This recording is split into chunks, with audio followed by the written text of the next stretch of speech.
June 16, 2026, Martes.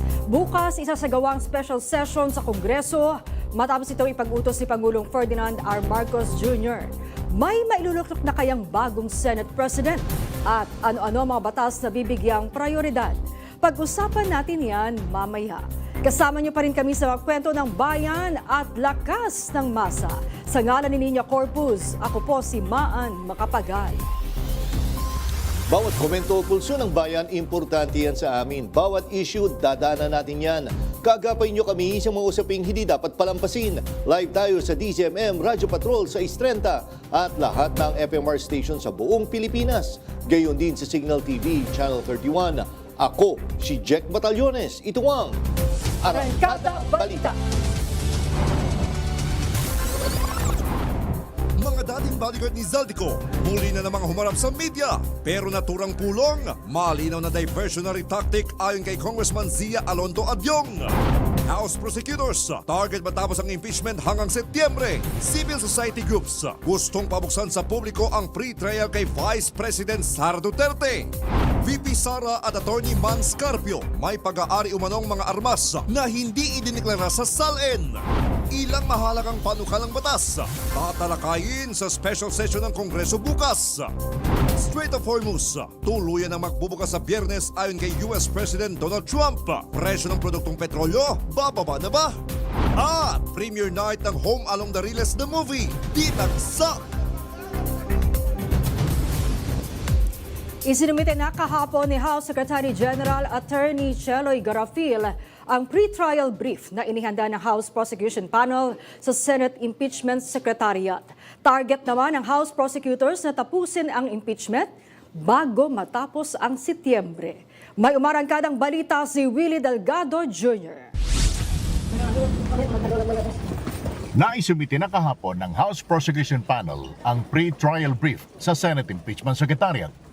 Isang hudyat na opisyal nang sisimulan ang impeachment trial laban kay Vice President Sara Duterte sa itinakdang petsa.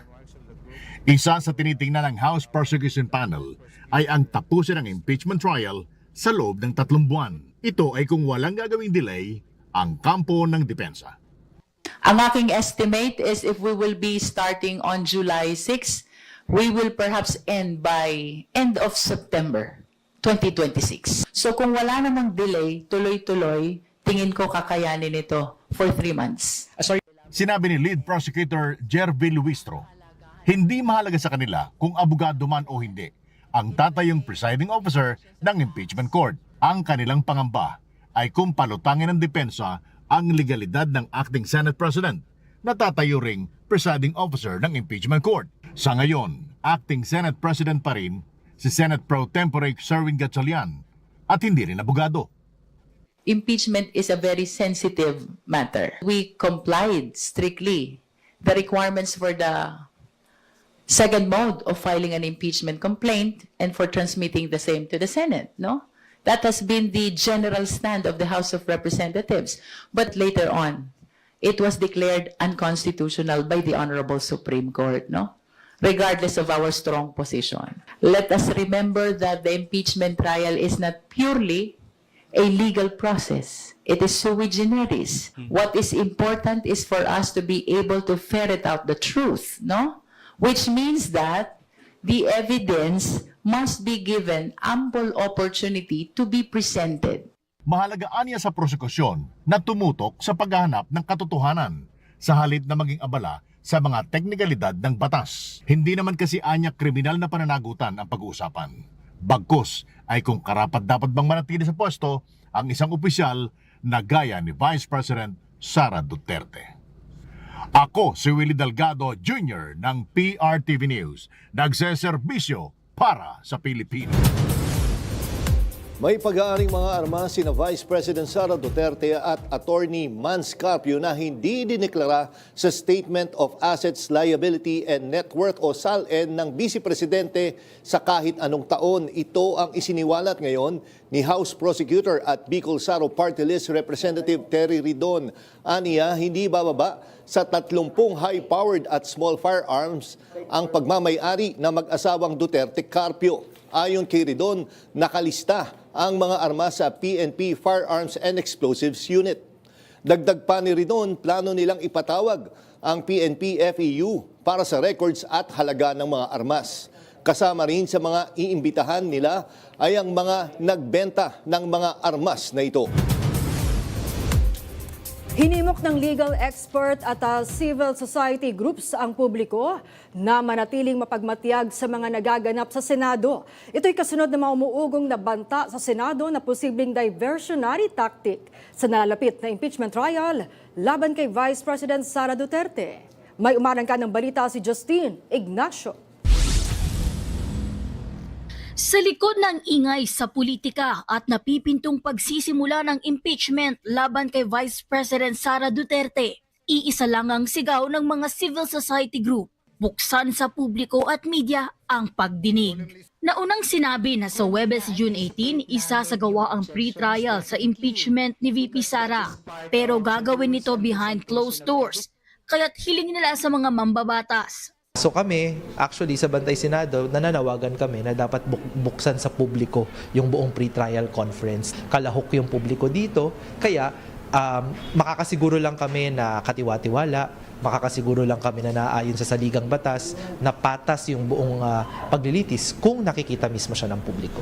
Ipinaliwanag din ni Atty. Dino De Leon ang dahilan ng kanilang panawagan. Kaya kailangan silang bantayan. Kailangan nating hindi may divert sa totoong issue kung ano-ano mga kasinungalingan pa. Yung doon na pinapalutang nila, kasama na dyan yung mga 18 na bagmen. Para kay Atty. De Leon, malinaw na may nangyayaring paglilihis sa tunay na issue na impeachment at mga kaso ng pangalawang Pangulo. Lahat yon diversion. Dahil yung mga oras na yon gusto na ng Kamara na panagutin si Sara Duterte, gusto na ng taong bayan. That's 285 votes. So wag tayo magpapalihis, kailangan natin bantayan ng Senado. Lahat ng mga politika na ito nandiyan. Bagamat umuugong ang banta sa Senado, sinabi ni Atty. De Leon na hindi dapat nito mapigilan ang proseso ng demokrasya at pananagutan. Kahapon idinaos sa kauna-unahang pagkakataon ang Barangay Assembly ng Bantay Senado na layong sagutin ang kadalasang tanong ng taong bayan kaugnay sa proseso ng paglilitis. Kaya naman, iba't ibang aktibidad ang kanilang inihahanda para sa dagdag kaalaman ng mga ordinaryong mamamayan. Meron tayong education campaigns, merong mga abogado, iba pang mga eksperto sa proseso ng impeachment na pumupunta sa iba't ibang barangay para magpaliwanag. Masiguradong patas, tapat at sumusunod sa konstitusyon ang gagawing proseso ng paglilitis kung bakit nais silang bantayan ang Senado. Hindi natin sinasabi na dapat nilang dapat i-convict or i-acquit ng Senate si VP Sara. Ang interest natin dito ay na makita natin na yung buong proseso ng paglilitis ay patas, no? Ito ay malaya, no? At gagawin according to the Constitution. Sa June 18 magsisimula na ang pre-trial conference ng Senado bilang impeachment court. Ako si Justine Ignacio ng PRTV News, nagseserbisyo para sa Pilipino.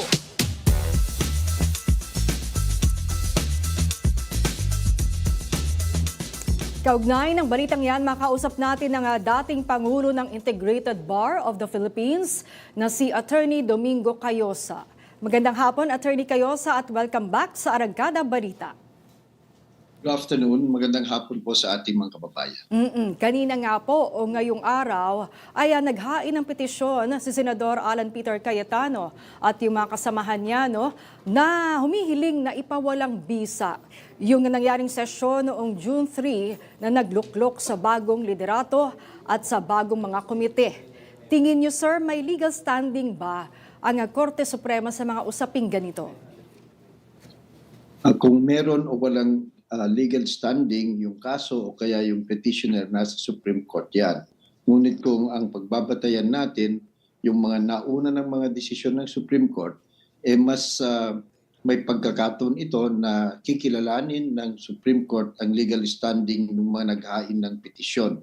Sapagkat sila mismo yung mga senador, yung Senate President na nabakantihan ng kanyang posisyon at yung mga ibang senador na natanggal sa pwesto. So sa tingin ko, with respect to standing of the petitioner, mas may basehan ito na may standing.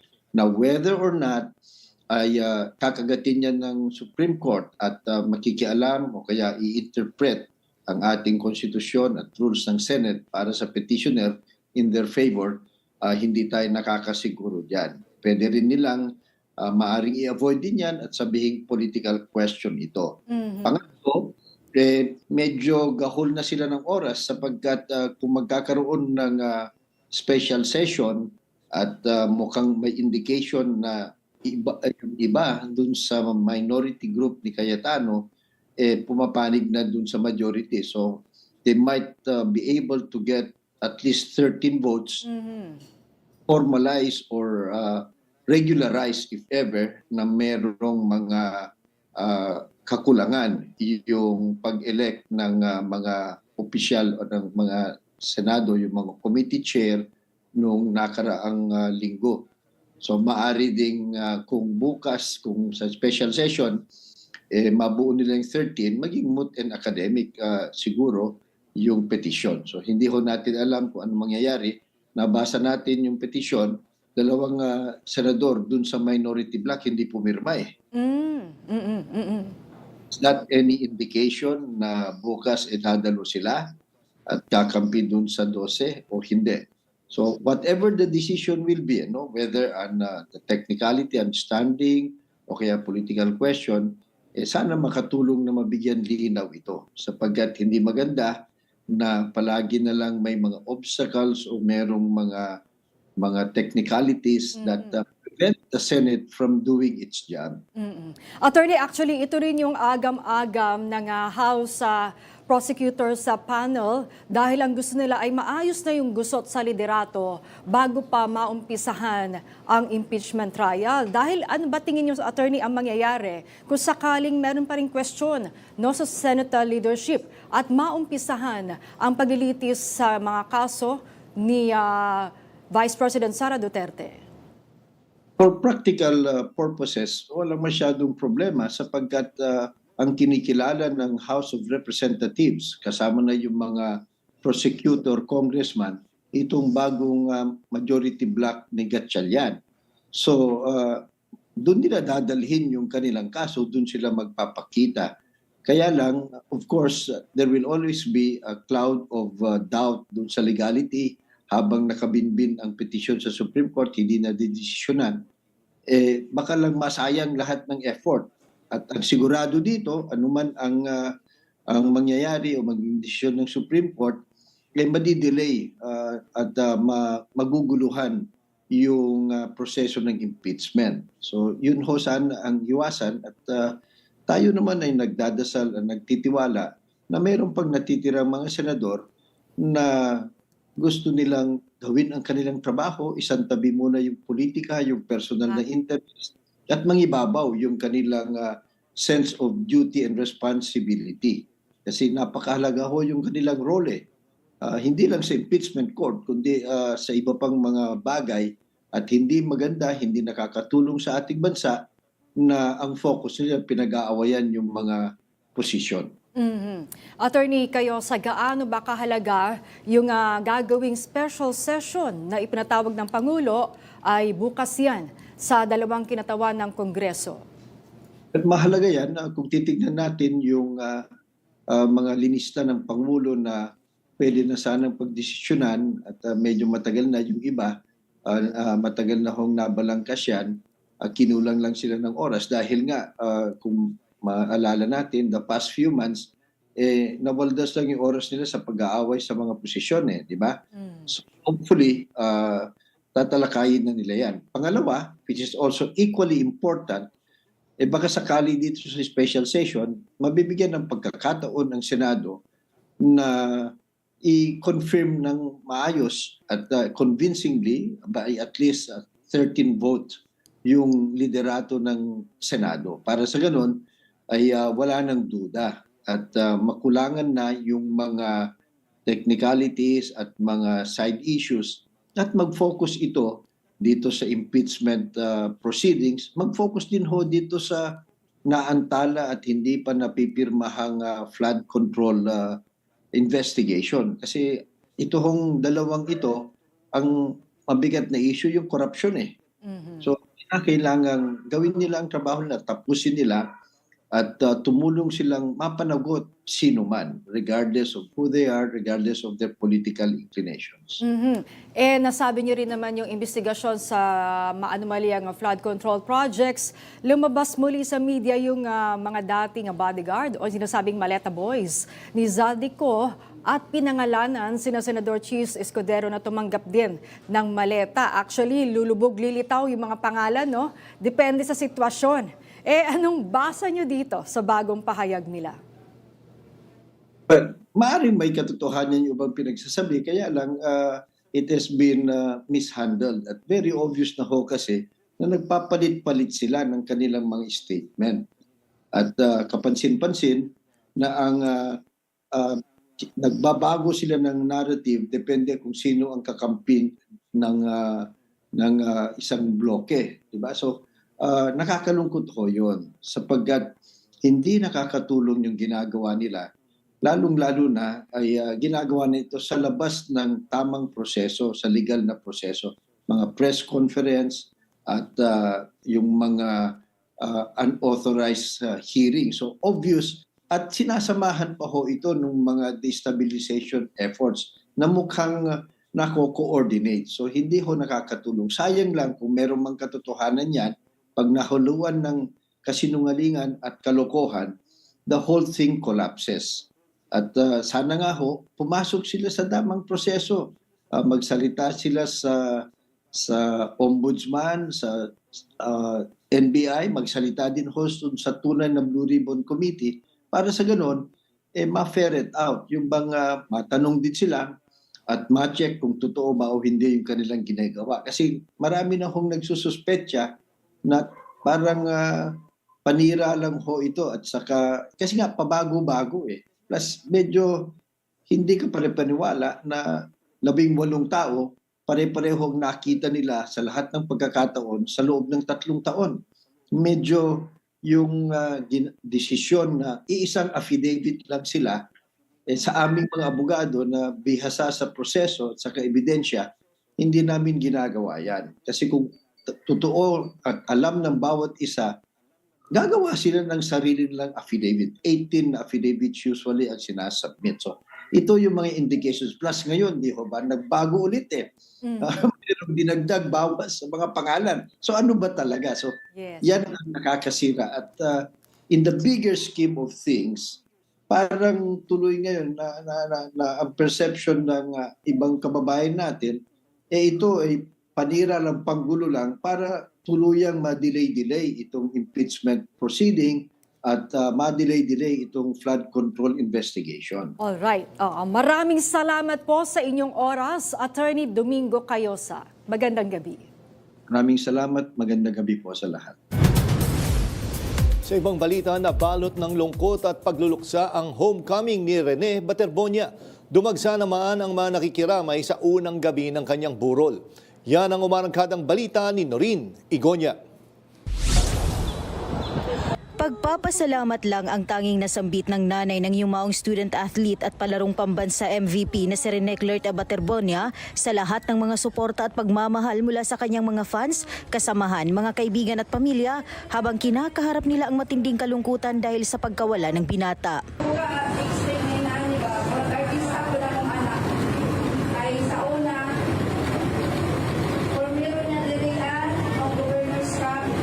Sorry.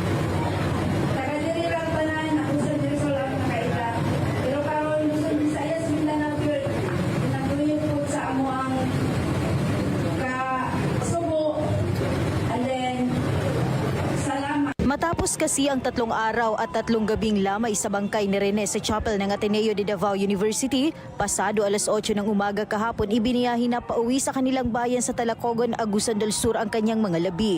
Idinaan muna siya sa isang punerarya sa Panabo City alas 9 ng umaga at dito ay muling bumuhos ang pagmamahal ng kanyang mga supporters at tagahanga. Alauna ng hapon ang bumiyahin na naman sila patungo sa kanilang bayan at bawat bayan na kanilang nadadaanan may inihandang pagpupugay ang mga lokal na pamahalaan. Siksikan ang mga tao. Di na nila lintan ang ulan, maipakita lang nila sa mga naiwan ng basketballista ang paghanga at pagmamahal nila dito. Pagpasok naman nila sa probinsya ng Agusan del Sur, sinalubong sila ng water cannon salute ng BFP.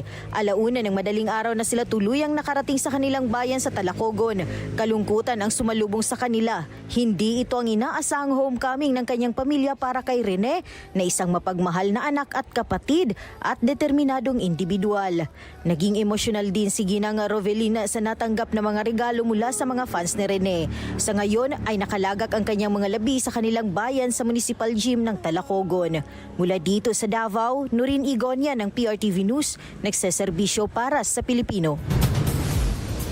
Humarap sa Criminal Investigation and Detection Group at National Bureau of Investigation ang ilang miyembro at dating miyembro ng Ateneo Blue Eagles para tumulong sa investigasyon sa pagkamatay ng mga student-athlete na sina Rene Baterbonia at Divine Adili. Dumating sa tanggapan ng CIDG sa Campo Crame ang mga dating Ateneo Blue Eagles members na sina Jeyo Chu, Mike Nieto, kay Manny Ladi at Dom Escobar. Habang sa NBI naman, lumapit ang kasalukuyang Ateneo Blue Eagles member na si EJ Capihe. Unang sinabi ng CIDG na pinag-aaralan nila ang posibilidad na sampahan ng homicide o paglabag sa anti-hazing law sina resigned Ateneo coach Tab Baldwin at iba pang miyembro ng Ateneo Management. Samantala, bigo namang muling sumipot sa NBI si Baldwin, pero siniguro naman ng kanyang abogado ang kooperasyon sa investigasyon ng mga ahensya. Lalaki arestado matapos tangayin ng nakaparadang motorsiklo sa Quezon City. Marami pang may init na balita sa pagbabalik ng Arangkada Balita. Ilang pangalan ang pinalutang ng 18 dating bodyguard at staff ni Zaldico. Isinama nila ngayon ang pangalan ng dati nilang kaalyado, maging ilang komentarista at opisyal. Yan ang umarangkadang balita ni JM Peneda. Maagang umugong ang umano'y gagawing pulong ng grupo ni Senator Alan Peter Cayetano sa isang events place sa Mandaluyong City. Iginiit ni dating Congressman Mike Defensor na may Blue Ribbon Committee ang Cayetano Block sa lugar kasama ang 18 bagmen. Pero ang tinatawag nilang hearing, isa lang palang press conference. Wala kasing official gavel at mace ng Senado at wala ring mga senador na humarap. Pasado alas 10 nang dumating ang tinaguriang Maleta Boys o 18 na dating bodyguard at staff ni Zaldico. Sa pulong, muli na naman silang nag-akusa sa mga dating nilang pinangalanan. Pero nadagdag ang mga dating wala sa listahan tulad ni Senator Francis Chis Escudero na dati kaalyado ng Cayetano Block at ngayoy kasama na ni Senate President Pro Tempore Win Gatchalian. Pero hindi lang yan. Bigla kasing nabanggit na rin ang chairman ng Commission on Election na si Chairman George Erwin Garcia. Bagay na itinanggi agad ng COMELEC chairman. Pinangalanan din sina dating DBM Secretary Amena Pangandaman, Senator Vicente Tito Soto at Senator Erwin Tulfo. Kabilang din ang ilang mga komentarista at si ngayoy MMDA General Manager Nicolas Torre III. Nauna nang sinabi ng mga mambabatas, maging ang mga political analyst na malinaw na panggugulo lang ang ginagawa ng mga ito habang papalapit ang pagsisimula ng impeachment trial ni Vice President Sara Duterte. Sa Huwebes naman, sisimulan ang pre-trial sa naturang kaso. Ako, si JM Penada ng PRTV News, nagseserbisyo para sa Pilipino. Naniniwala si Lanao del Sur 1st District Representative Zia Alonto Adjong na diversionary tactic lang ang committee hearing sa flood control scandal na pinamumunuan ng kampo ni Senator Alan Peter Cayetano. Ito ay para ilihis ang atensyon sa impeachment trial ni Vice President Sara Duterte. Pinangungunahan ni dating Congressman Mike Defensor ang umano'y 18 ex-bodyguards at staff ni dating Congressman Zaldico na umano'y naghatid ng mga maletang may lamang kickback money.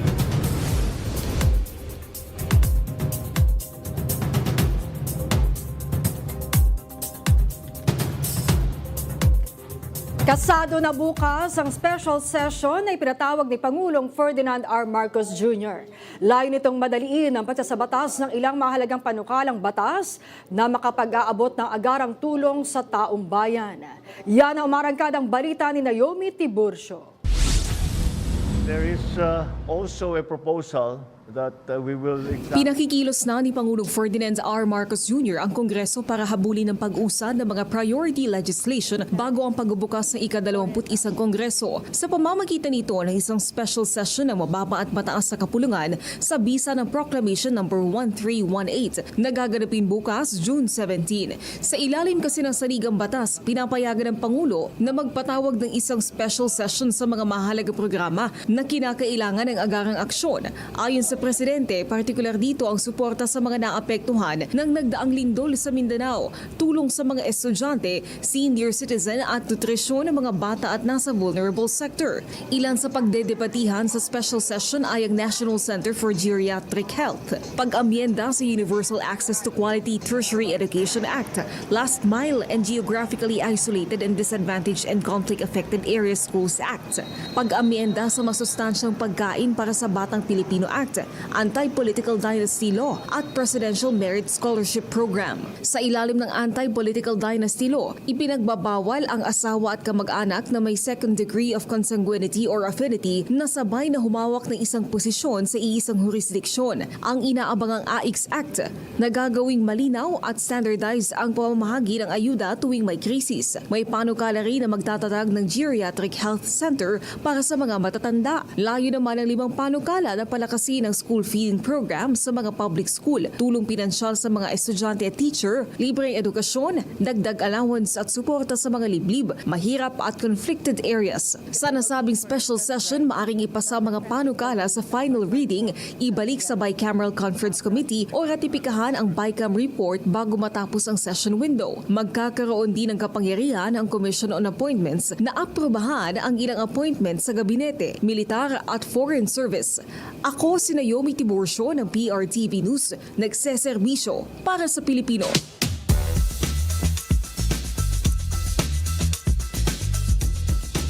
Pag-usapan natin ang nalalapit na impeachment trial ni Vice President Sara Duterte. Makakausap natin ang isa sa mga miyembro ng prosecution panel at San Juan Representative Isabel Zamora. Magandang hapon, magandang gabi, Congressman Zamora, at welcome back sa Arangkada Balita.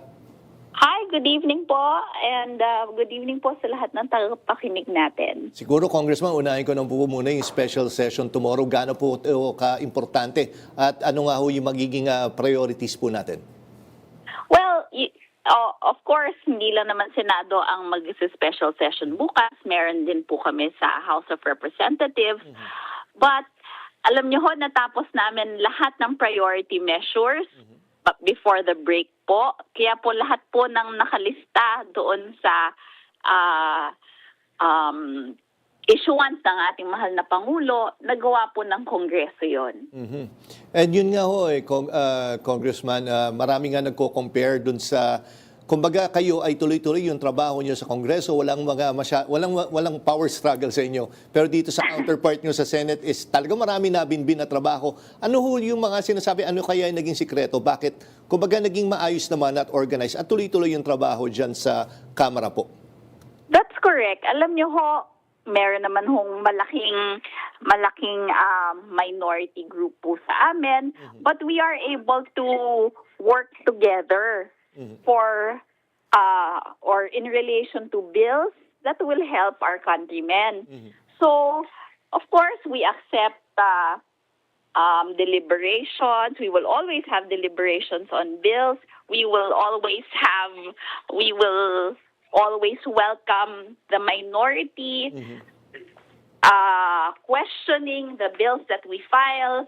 Pero at the end of the day, we will all come up with bills that we will pass po on first, second, third reading. And we make sure that these are bills that will help our countrymen nga po. We have good relations with the members of the minority, the different parties. We all have good relations, and that is important po para tuloy-tuloy ang trabaho. Kasi nga, Congressman, talagang hindi talaga maiwasan na ikumpara po yung both houses. Kumbaga sa inyo is, yes, may minority group, pero nagkakasundo naman, kumbaga, at yun nga, nagtutuloy-tuloy yung trabaho. Tama po. Kailangan naman po na gawin natin ang ating trabaho. Hindi po pwedeng mabinbin because of personal interest. And Congressman, ito, of course, bilang kasama na sa prosecution panel, kamusta po yung paghahanda nyo para sa impeachment trial po ng ating Vice Presidente? Tuloy-tuloy lang po ang aming paghahanda. Yung prosecutors, ngayon po, ilabas na natin ang pangalan ng private prosecutor. So, you see that we are a big group, yung public prosecutors, private prosecutors. Nagtutulungan po kami lahat in our preparations. Meron po kaming mock trials. Madami po kaming binabasa. May mga reviewers po. Of course, kaka-file lang po natin ng pre-trial brief. Yun po ay binasa natin. And yung pre-trial brief din po nung respondent, pinag-aralan din po natin yan.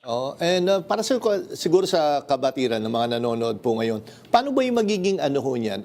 Kumbaga, may division of labor po ba kayo? Kumbaga, bawat miyembro ng prosecution team may naka-assign na isang article? Or paano po ba yan? At ano po yung naka-assign sa inyo kung sakaling ganun po? Ay, opo. Meron po tayong assignments and we have at least 2 articles per public prosecutor. So sa akin po ay threats at saka bribery. And ganoon din po yung iba, meron silang at least two articles. Although we are expected po na alam din namin ang patungkol sa ibang articles of impeachment. And Congressman, ganito nga yung sa panayam kanina kay sa inyong fellow prosecutor din po na si Congressman Ridon. Sinabi nga na na-discover na may mga undeclared na firearms yung mag-asawang Duterte Carpio po.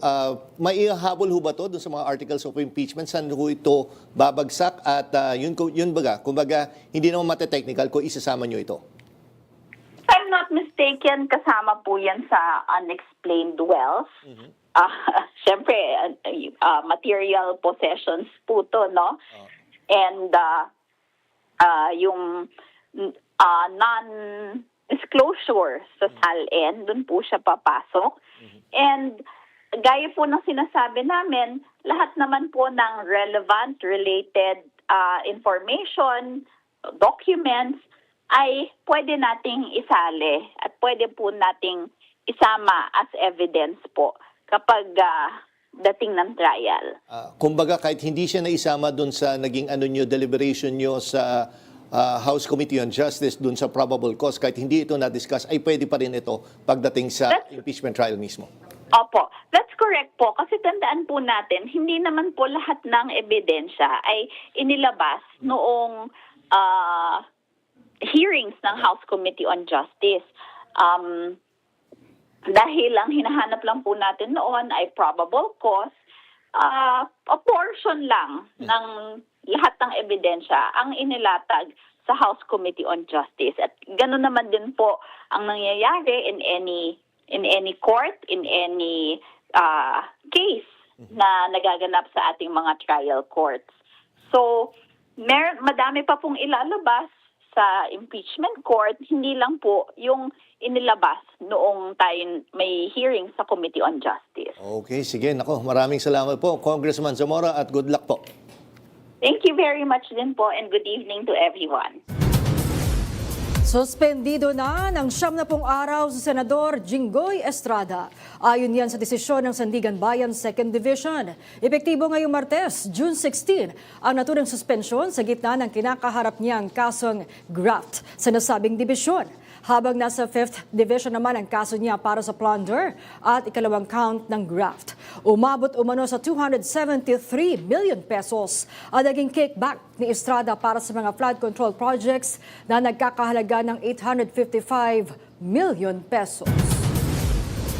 Ipinakita ng Office of the Ombudsman ang kanilang dedikasyon sa pagsugpo ng iba't ibang uri ng korupsyon sa bansa sa pagsisimula ng Southeast Asian Ombudsman Forum sa Pasay City. Yan ang umarangkadang balita ni Mari Ocampo. This event is particularly meaningful as we move from dialogue to action. Bilang chair ng Southeast Asian Ombudsman Forum, plano ni Ombudsman Jesus Crispin Remulla na gawing solusyon sa governance problem ang mga karanasan ng ibang country members. Governance challenges today do not recognize borders. Therefore, our commitment to accountability and public trust must likewise be strengthened through collaboration and shared learning. Ibinahagi ni Remulla ang mga naging hakbang ng kanyang opisina sa issue ng flood control sa bansa. Paglalarawan niya, isa ito sa pinakamalaking governance challenges na kinahaharap ng Pinas ngayon. Sa taong 2025 pa lamang, 124 complaints ang kanilang natanggap at sumailalim sa fact-finding investigation. 36 dito pumasok sa preliminary investigation. Ngayong 2026, tumaas sa 209 na reklamo ang kanilang natanggap at 4 dito tuluyan ng na-file sa korte. But beyond these numbers is a deeper responsibility to strengthen public trust and demonstrate that accountability institutions can respond with independence, fairness, professionalism, and resolve. Malugod ding binati ang pagsali ng Sarawak Ombudsman Office bilang bagong associate member ng COF. I was informed by the representative in Sarawak that they're very new in this field, so they are expecting some cooperation, some guidance on how to, prosecute, enter into investigation, fact-finding, etc. Itinatag ang Sea Ombudsman Forum ng mga Ombudsman Office ng Indonesia, Pilipinas at Thailand. Pinalawak na rin ito ang pakikipag-ugnayan sa iba pang bansa at organisasyon, kagaya ng Timor-Leste, Sarawak sa Malaysia at Punjab sa Pakistan. Nasa United States ngayon si Remulla para dumalo sa 7th Global Conference on Sustainable Development Goal 16 sa United Nations Headquarters sa New York City. Ako, si Mario Campo ng PRTV News, nagsaserbisyo para sa Pilipino. Sa pool sa CCTV ang pagtangay ng isang lalaki sa nakaparadang motorsiklo sa Quezon City. Ang suspect na aresto sa Rodriguez, Rizal matapos na positibong kilalanin ng kaanak niya. Yan ang marangkadang balita ni Lestor Aler. Kuwang CCTV na ito sa kahabaan ng Sergeant Esquera Street, kanto ng Scout Madrinian Street, Barangay South Triangle, Quezon City, hapon ng June 11. Kita ang isang lalaki na nakaitim na hoodie na papunta sa mga nakaparadang motorsiklo. Maya-maya, may tinanggal ang lalaki sa harap ng isang motorsiklo tsaka sumakay at humarurot papalayo. Ang nakuha ng CCTV, isa na palang insidente ng motor napping. Yung biktima natin ay nagtatrabaho sa isang construction dun sa may Sergeant Esquera, Madrinian. Pinarada niya yung motor dun sa gilid and babalikan niya sana kasi mag-inspect daw siya. Nung babalikan niya, naalala niya yung susi pala ay naiwan. Nung binalikan niya yung motor, wala na yung motor dun sa area. Agad inareport ng biktima sa pulis ang insidente. Malaking tulong yung CCTV. Simula dun sa area hanggang sa napunta kami sa Barangay Tatalon. Doon niya kasi parang may binigay o may hiniram siyang helmet sa area na yon. Nagtanong-tanong kami, nakilala namin yung relatives niya. Nang positibong kilalanin, itinuro ng mga kaanak ng sospek ang kinaroroonan nito kaya tuluyan siyang nahuli sa Rodriguez Rizal pasado alas 4 ng umaga kahapon. Pero hindi na nabawi ang ninakaw ng motorsiklo. Umamin naman ang sospek sa krimen. Ginawa ko kasi sadyang pangangailangan lang din po namin eh. Inamin din niya na ibinenta niya ang motor sa halagang 14,000 piso. Sinampahan na ng paglabag sa Anti-Carnapping Act of 2016 ng sospek. Habang patuloy na hinahanap ng mga pulis ang motor, pati na rin ang buyer nito. Ako si Lestor Aler ng PRTV News, nagseserbisyo para sa Pilipino. Magpapatuloy pa rin ang maigpit na seguridad sa Senado bukas, June 17, para sa gaganaping special session. Ayon yan kay Acting Senate President Sherwin Gatchalian. Pero ang kampo ni Senador Alan Peter Cayetano, naghain naman ng petisyon sa Korte Suprema para ipawalang bisa ang June 3 session kung saan nangyari ang 12 Senator quorum.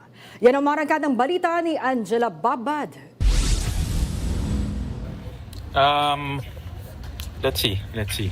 Ito ang naging maikling sagot ni Senate President Pro Tempore Sherwin Gatchalian sa tanong kung matutuloy na ba ang palit-liderato sa special session bukas at tuluyan na siyang maluluklok bilang Senate President. Ayon kay Gatchalian, kasado na ang mga tatalakayin sa plenaryo bukas. Pinaka-importante yung 5 generals na i-confirm tomorrow. Tapos yung mga bills na na-identify namin, yung geriatric health bill, yung GASPE, yung vouchers, expand natin from grade 1 to grade 6. No? And then meron kaming resolution to commend yung mga frontliners. And then may resolution din para sa dagdag tulong sa mga Mindanao earthquake. Yung dalawang citizenship na nabinbin for a long time. So babalik na naman yung dalawa. At may dalawang agriculture bill si Senator Pangilinan na itatakal namin bukas. Pero habang patuloy na naghahanda para sa gaganaping sesyon, tinawag naman ni Gatchalian na panloloko sa publiko ang pagpupulong na ipinatawag ni former Congressman Mike Defensor. Well, definitely linoloko niya yung tao at definitely gumagawa siya ng confusion, no? Dahil dun sa post niya, Blue Ribbon Hearing, hindi naman siya chairman, hindi naman siya member, hindi naman siya senador. Bakit nga linlin lang ang tao? Ayon kay Gatchalian, kanilang pinag-aaralan ng posibleng pagsasampa ng kaso sa dating mambabatas. Pero ang grupo ni Senator Alan Peter Cayetano, nauna naman ang naghahain ng petisyon sa Korte Suprema para sa pagsasawalang bisa ng June 3 session na pinangunahan ng Gatchalian Bloc. Through our principles, ang pinaglalaban namin hindi power, hindi position, prinsipyo. So, kung 13 na sa kanila, congratulations. We know how you got it sa pananakot, panunuhol. Hiling ng grupo ang status quo ante-order para patigilin ng Gatchalian Bloc sa pag-upo sa mga bagong posisyon. Kasabay nito ang pagbabasura ng Senate Resolutions No. 430 at 48 ukol sa impeachment rules at ang Concurrent Resolution No. 10 para sa adjournment. Samantala mapapansin naman na wala sa listahan ng petitioners si Senator Mark Villar na nabanggit sa affidavit ng 18 bagmen na sangkot umano sa flood control scandal, habang wala rin sa listahan si Senator Joel Villanueva na naghayag ng pagdalo sa special session bukas. Ako si Angela Babad ng PRTV News, nagseserbisyo para sa Pilipino.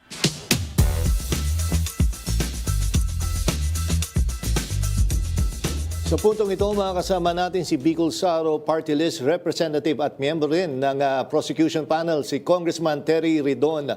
Magandang gabi, Congressman Ridon. Welcome back sa Arangkada Balita. Ay, magandang gabi. Maraming salamat sa pag-imbita. Yes, Congressman Ridon, no? Gaano ka-importante itong bagong information nga na nakuha natin about do sa firearms na mag-asawang Duterte Carpio? At bakit ngayon lang natin nakita to at hindi natin naisama dun sa deliberations House Justice Committee? Well, mahalaga po ito dahil mga pag-aari po ito na hindi na isama doon sa salin ng ating pong pangalawang Pangulo sa kahit ano pong taon. Ano? So, very material, very relevant po itong bagong piraso ng impormasyon na ito doon po sa pagpapatunay ng unexplained wealth. No? It was disclosed today because kasama po ito doon sa naisumiti pong pre-trial brief ng prosecution. And gaano ho ito na parehas or nakakahawig dun sa sitwasyon ni VP Sara dun sa dati pagka-convict ni ex-Chief Justice Renato Corona dahil sa non-disclosure of properties? Well, mahalaga po ito dahil ang dati po Chief Justice Renato Corona ay na-convict doon po sa hindi po pagsasama, pagdedeklara ng kanya pong iba pang mga ari-arian sa kanya pong Statement of Assets Liabilities Network documents. Kanya po yung naging batayan ng kanya pong pagkakatanggal. So, in the same manner, dapat kanya din po yung treatment dito po sa failure to disclose ng atin pong pangalawang Pangulo when we get into the impeachment trial. May possible ba na accountability din ng PNP Firearms and Explosives Unit dito or purely posibleng kasalanan talaga ito ng mag-asawang Duterte Carpio? Wala akong kasalanan yung pong PNP dito kasi repository lang naman po sila noong pong listahan ng pag-aari po ng mag-asawang Duterte Carpio. To be clear, ang pinag-usapan po nating bilang ng mga baril, rifle, revolver, shotgun ay 52 na pinagsama pong pag-aari ng ating pong pangalawang Pangulo at ng kanya pong asawa. So kahit isa doon po sa mga rifle at firearms po na ito ay hindi po nailagay doon po sa kanya pong salin. And Congressman Ridon, ano yung muna reaction nyo sa kanina? Muli na naman lumutang itong 18 Maleta Boys at mukhang nagbago na naman po yung listahan at alam natin nung dati nga ay kayo, dating nabanggit. Ano masasabi nyo na ngayon? Nagbago na naman at may naidagdag na naman sa listahan po. Wala na, may naniniwala pa ba dun sa Maleta Boys? Parang Ngayon naman ho, ang dinadawit naman ho nila si Senator Chis Escudero. No? Ibig sabihin, kung talagang seryoso sila doon sa nagdaan pong mga pagdinig, dapat meron ng partikularidad. Yung pong supposed na participation ni Senator Chis po dito, pero ngayon lang ho nila din ito binabanggit. At syempre may mga bago din ho mga pinangalanan po, mga hindi po legislators na parang ang itsura na lang ho talaga dito, pinapangalanan ho yung lahat ng kalaban ng pangalawang Pangulo, lahat po ng kalaban ng mga Duterte. So yun nga, yun yung nakikita nyo pattern dito. Kumbaga, hindi random na mga tao. Talagang may pattern kayo nakikita. Pattern ho talaga yan, panggulo ho talaga yan doon sa una. Magkakaroon na po ng special session bukas para pag-usapan yung mga seryosong mga usapin, legislation, at syempre, para ho siguro matuldukan din yung usapin po ng liderato ng Senado para magtuloy-tuloy na po talaga yung impeachment proceedings. Tingin ko yan naman po yung inaantay talaga ng ating po mga kababayan. Magtuloy po doon sa pre-trial proceedings ng Huwebes, ngayon pong linggong ito, at magbukas na po yung pong trial mismo ng July 6 sa darating pong buwan. And Congressman Ridon, binanggit nyo nga yung Huwebes, no? Ano yung aasahan dito ng publiko? Kasi nga sabi, parang hindi ito open sa public at hindi rin open sa media. Ano ho ba yung aasahan natin sa pre-trial conference? Mapag-usapan po dyan yung syempre sequence ng pong presentation of evidence, yung pong mga iba't ibang mga ebidensya, mamark na po namin yan, yung pong mga documentary evidence, pag-usapan din po ano ba yung mga pwede na hong pag-agrihan ng mga stipulations sa pagitan po ng prosecution at po ng depensa. So halimbawa, kailangan pa bang patunayan halimbawa na pangalawang Pangulo ang atin pong Vice President, no? So dapat yun, mas stipulate na ho yung fact po na hindi na dapat kailangang patunayan yan, no? So inasa naman ho namin na magkakaroon din po ng vigorous debates, no, on each and every piece of evidence. Okay, sige, nako, maraming salamat po sa oras na binigay nyo dito sa Arangkada Balita, Congressman Terry Ridon. Ingat, sir. Maraming salamat. Magandang gabi. Nagkaroon ng iba't ibang kasunduan ang Pilipinas at Germany kasunod ng state visit ng German President sa Pilipinas. Ibinina rin ni Pangulong Ferdinand Marcos Jr. ang kampanya kontra korupsyon ng kanyang administrasyon. Yan ang umarangkadang balita ni Christian Bascones. Optimistic. We have unfortunately heard the... Sa harap ng presidente ng Germany, Frank-Walter Steinmeier, muling iginiit ni Pangulong Ferdinand Marcos Jr. ang paninindigan ng kanyang administrasyon laban sa korupsyon na aniyay patuloy na sumisira sa mga institusyon at nakakaapekto sa paghahatid ng serbisyo ng pamahalaan sa mamamayan. Sa joint press conference matapos ang kanilang bilateral meeting, sinabi ng Pangulo na nananatiling isa sa pinakamalaking hamon sa pamahalaan ang korupsyon at patuloy itong binibigyan ng pansin sa mga reforma ng gobyerno.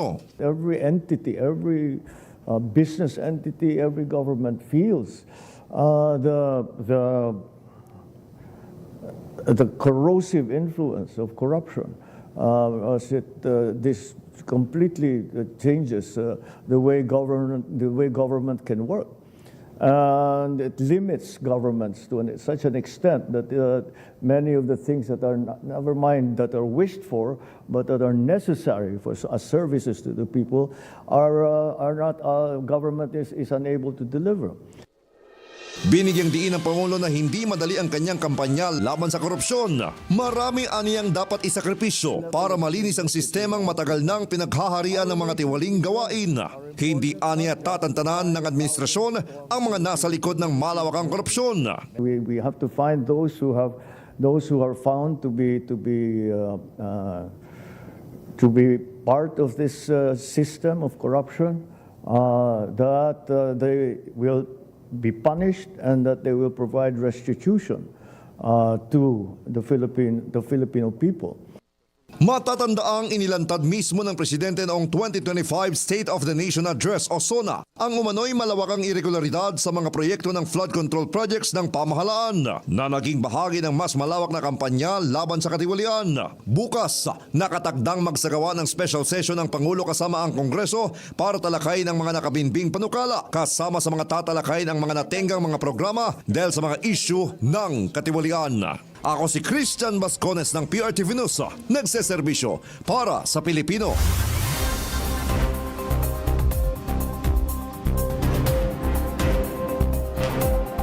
Tuluyan na magbubukas ang Strait of Hormuz sa Biyernes ayon kay US President Donald Trump. Ito ay matapos na magkasundo ang US at Iran para itigil ang giyera sa gitnang silangan na nagsimula pa noong Pebrero. Simula ng harangin ng Iran ang Strait of Hormuz, tumaas ang presyo ng langis at iba pang bilihin sa pandaigdigang merkado. Ayon sa US, Iran at mediator nito na Pakistan, lalagdaan ang peace agreement sa Switzerland sa darating na Biyernes.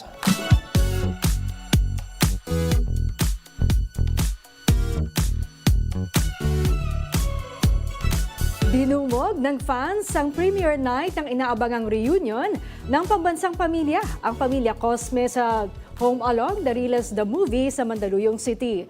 Matapos sa mahigit 2 dekada, mapapanood muli ang pagkasama-sama ng pamilya Cosme na sina Bill, Bob, Bing, Baldo, Estong, at Aling Azon, Madamba na pinagbibidahan ni Smokey Manaloto, Gio Alvarez, Claudine Barreto, Van Dolph Quizon, Boy Tu Quizon at Nova Villa.